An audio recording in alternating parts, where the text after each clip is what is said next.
Okay, I've just finished my last mod on this bandsaw, at least the last one for the foreseeable future. And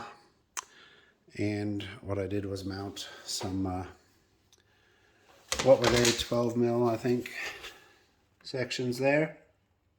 Just countersunk some screws through it and bolted it on the back.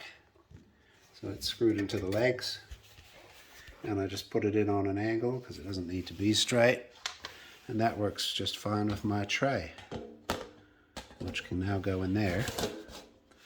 And it can sit there until I need it. I can pull it out. And I can take it out and dump it. So that sits there. Let's see how far. Okay, so about that's approximately in the middle. Doesn't add to the width, which is what I wanted.